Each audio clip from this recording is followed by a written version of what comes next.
Cyril de la Morellerie. Jacques, on parle aussi de la retraite de Rafael Nadal avec Richard Gasquet. Bien sûr. C'est incroyable. On a l'impression que vos destins sont liés. Vous avez commencé quasiment au même âge, ensemble. À l'âge de 12 ans, en 99, au tournoi des Petits As, vous le battez. Et vous prenez votre retraite le même jour. C'est fou.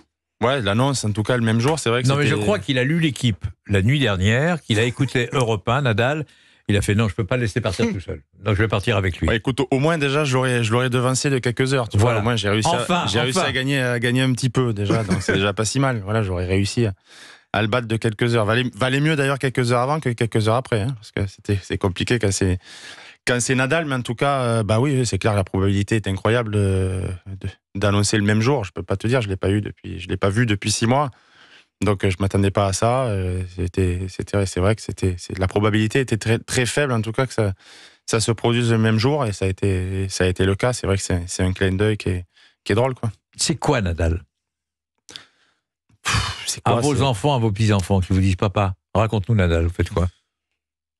Une bête, quoi. Voilà, c'est 14 titres du Grand Chelem. Je peux pas t'expliquer, quoi. Voilà, j'ai du mal à expliquer le joueur qu'il était. Un quoi. guerrier. Oui, mais pas que ça. Après, il y a le tennis aussi, tu vois, c'est toujours le côté guerrier, toujours le côté physique, mental, mais fait un coup droit énorme, une force folle, encore plus sur la terre battue.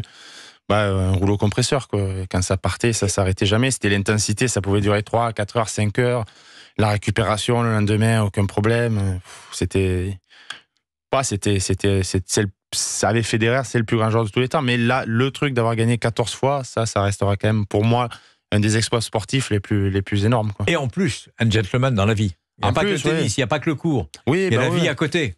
C'est important sur des joueurs de ce calibre, des champions de ce calibre. Ils ne laissent pas que sur le court, parce que sinon, ce serait pas assez. Quand tu es un modèle comme lui, il faut laisser une empreinte hors du court, et c'est ce qu'il a fait, quoi. Parce que sur le côté fair play, côté respect des gens, des autres joueurs, du public. Voilà, c'était quelqu'un d'admirable et de très, très gentil foncièrement. C'est un super mec, et il aura laissé une empreinte sur le court et en dehors du court, et c'est ça, je pense, qui est le plus important.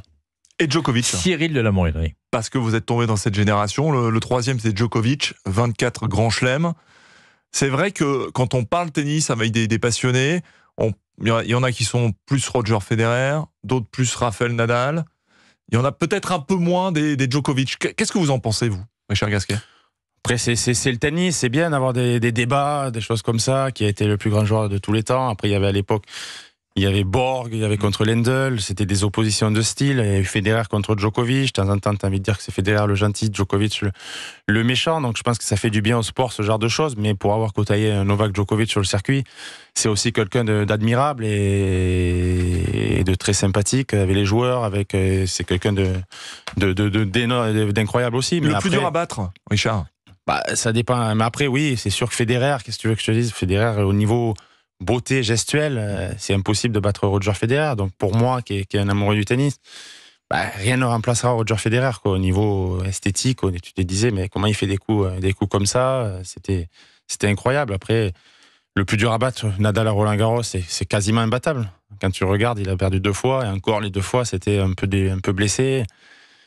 Voilà, donc je dirais que le défi ultime, c'était de battre Nadal à Roland-Garros, ça c'est clair.